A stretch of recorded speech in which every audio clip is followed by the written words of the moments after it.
Hello students, welcome to online classes of Bishop Academy. Student, today I am going to teach about class 10th biology. Today topics respiration in humans. Student, पिछले topic में हमने respiration के बारे में पढ़ा था, types of respiration के बारे में पढ़ा था. आज हम रिस्पिरेशन इन ह्यूमंस बींग्स के बारे में पढ़ाने वाले हैं. Students, the main organs of the respiratory system are nostril, यानी that means nose, nasal cavity, pharynx, larynx, trachea, bronchi, bronchioles, lungs and diaphragm and alveoli. कि ये सब क्या हैं? ये हमारे मेन रिस्पिरेटरी ऑर्गन है ह्यूमन बॉडी के अंदर जो रिस्पिरेशन में हेल्प करते हैं. स्टूडेंट्स देख सकते हैं इसका क्या फंक्शन होता है, तो हम नेक्स्ट में देख सकते हैं. यहाँ पे आप फिगर के थ्रू देख सकते हैं. ये देख सकते हैं, ये आपका नजल कैविटी है, ये आपका नॉस्ट्रिल है, नोज जिसे बोलते हैं नजल कैविटी है.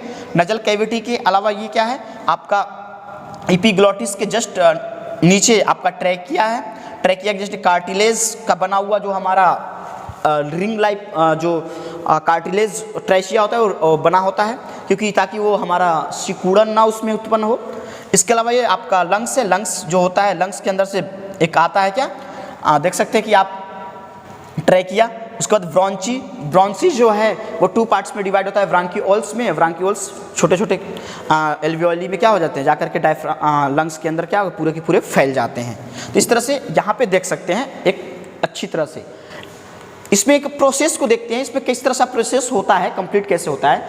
Air entry through the nostril, यानी जो एयर है वो नोज के थ्रू एंट्री करता है, नॉस्ट्रिल के थ्रू एंट्री करता है. The hairs of the mucus trap the dust particles. अब नोज के अंदर क्या होते हैं? हेयर्स होते हैं, म्यूकस होते हैं. म्यूकस यानी कि चिपचिपे मटेरियल, जेली लाइक सब्सटेंस जो हमारे नोज के अंदर प्रेजेंट होता है. इसके अलावा हेयर्स होते हैं, और हेयर्स और इस म्यूकस का क्या काम होता है कि हेयर्स और म्यूकस जो होते हैं वो डस्ट के हैवी पार्टिकल्स को, बड़े बड़े पार्टिकल्स को हमारा जो हेयर्स है वो ट्रैप कर देता है, रोक लेता है. इसके अलावा जो म्यूकस होता है वो एयर में जो स्मॉल पार्टिकल्स होते हैं डस्ट के, उसको चिपका लेता है, यानी कि वो म्यूकस अपने तरफ वो उसको क्या करता है, ट्रैप कर देता है.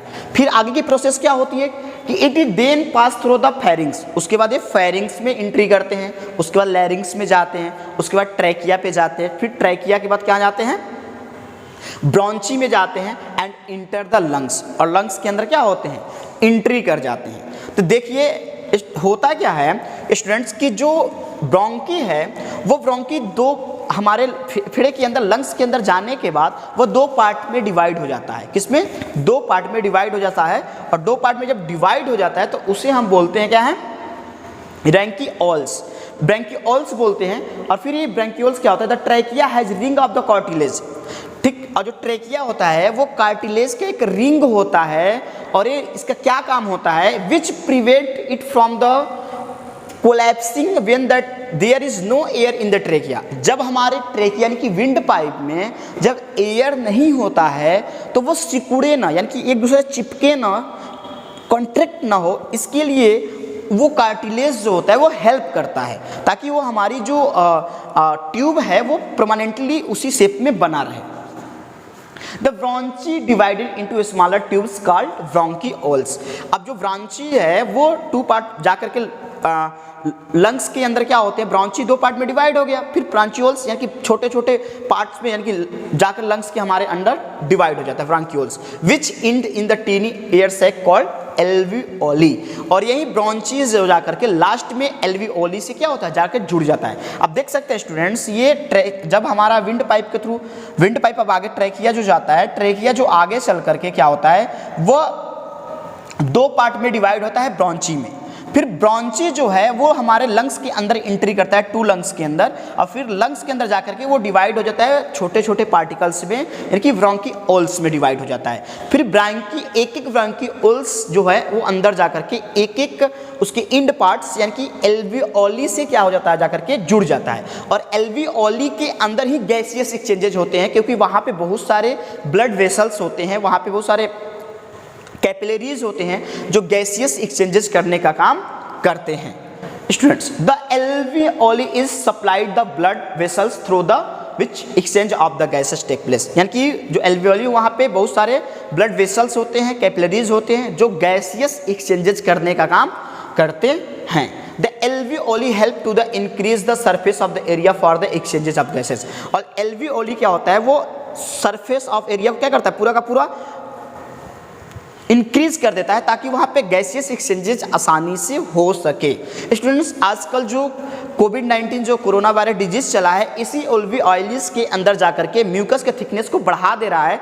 तो वो क्या होता है कि म्यूकस के थिकनेस के बढ़ाने की वजह से जो कैपिलरीज हैं उसके ऊपर म्यूकस का थिकनेस हो जा रहा है, जिससे गैसियस एक्सचेंजेस नहीं हो रहे हैं और बॉडी के अंदर ऑक्सीजन डिमांड कम हो जा रही है और लोगों की डेथ हो जा रही है। तो स्टूडेंट्स, इसी अल्वी ऑयली अपनी सरफेस को इंक्रीज नहीं कर पा रहा है और वहाँ उसके वजह से क्या हो रही है, गैसियस एक्सचेंजेस हमारे बॉडी के अंदर नहीं हो रही है। तो स्टूडेंट्स, ये हमारा देख सकते हैं आप, यहाँ पे बहुत सारे एल्वी ऑयली, यानी कि देख सकते हैं एल्वी ऑयली है, यहाँ गैसियस एक्सचेंजेस करने का काम करते हैं और इसी में बहुत सारे देख सकते हैं कि ब्लड कैपिलरीज होते हैं जो गैसियस एक्सचेंजेस करने का काम करते हैं। स्टूडेंट्स, इसका मैकेनिज्म एक बार देख लेते हैं कि कैसे इसका मैकेनिज्म क्या होता है। तो आप देखे होंगे कि when we breathe in air, जब हम सांस लेते हैं, the muscles of the diaphragm contract, तो जो हमारे जो डायफ्राम के मसल्स होते हैं वो कॉन्ट्रैक्ट होते हैं, पूरे पूरे कॉन्ट्रैक्ट होते हैं, एंड मूव्स डाउनवर्ड, और कहाँ जाते हैं, डाउनवर्ड। कि जब हम सांस लेते हैं, आप देख सकते हो स्टूडेंट्स, यहाँ पे ये एक फिगर के थ्रू बनाया गया है, इंस्पायरेशन और एक्सपायरेशन के through. Inspiration intake of the O2 inside the body, क्योंकि जब हम सांस लेते हैं तो देख रहे हैं यहाँ पे जो वैलून है वो नीचे की ओर डाउनवर्ड क्या हो रहा है, मूव कर रहा है। जैसे सांस लेते हैं फिर क्या होता है, वो ऊपर की ओर जाता है। जैसे सांस लेते हैं तो हमारी जो ये पूरा पूरा डायफ्राम है वो नीचे की तरफ जाता है, यानी कि डाउनवर्ड जाता है इन द चेस्ट कैविटी, ठीक है। Expand and air inter through the lungs, और हमारे बॉडी के लंग्स में क्या होता है, एयर एंट्री कर जाता है। जब गैसियस एक्सचेंजेज हो जाते हैं तो कार्बन डाइऑक्साइड को हम अपने बॉडी से जब बाहर फेंकना होता है, तो हम सांस को जब ऊपर की ओर, यानी कि जब हम एक्सपायरेशन करते हैं तो हमारा जो यही डायफ्राम है ये नीचे से पुश करता है कि लंग्स से गैसेस को ऊपर की ओर पुश करता है कि ताकि वो क्या हो, बाहर की ओर जाए। तो when we breathe out air, जब हम सांस को एक्सपायरेशन करते हैं, the muscles of the diaphragm relax mood में आ जाते हैं। क्या हो जाते हैं, रिलैक्स मूड में आते हैं, and move upward and chest cavity contract and air goes out of the lungs, और जिस तरह से हमारी लंग्स क्या होती है, कॉन्ट्रैक्ट होती है और एयर जो होते हैं बॉडी से बाहर हो जाते हैं। तो ये मैकेनिज्म होता है ब्रीथिंग का स्टूडेंट्स, और आप इसका एक्सपेरिमेंट भी कर सकते हो। जब क्लास स्टार्ट होगा तो हम इसका एक्सपेरिमेंट भी करके आपको दिखा देंगे स्टूडेंट्स। इसी तरह से ह्यूमन बॉडी के अंदर, एनिमल्स के अंदर रिस्पायरेशन के लिए स्पेशल ऑर्गन्स होते हैं, बट प्लांट्स के अंदर कोई ऑर्गन नहीं होता स्टूडेंट्स, बल्कि हम पिछले वीडियो में ने आपको स्टोमेटा के बारे में पढ़ा दिया है। कुछ यहाँ पे और भी मैं आपको एग्जांपल बता रहा हूँ कि प्लांट के अंदर कैसे रिस्पिरेशन होता है। तो स्टूडेंट्स, जो स्पाइरोगैरा है वो अपने पूरे सरफेस से, होल सरफेस से क्या करता है, वो गैसियस एक्सचेंजेज करते रहता है। इसी तरह से हम देखा जाए ये प्लांट्स की जो रूट है इसमें कैसे होता है, तो देखिए जब रूट का हम जब देखेंगे टीएस ट्रांसफर सेक्शन जब देखेंगे रूट का, तो देखिए उसमें रूट हेयर जो होता है वो सॉइल के अंदर डिपली क्या होता है, डिप होता है, पूरा का पूरा नीचे की तरफ गया होता है, और सॉइल पार्टिकल्स के अंदर जो ऑक्सीजन गैसेस होते हैं वो रूट हेयर उसको एब्जॉर्ब कर करके क्या करता है, प्लांट बॉडी को सप्लाई कर देता है।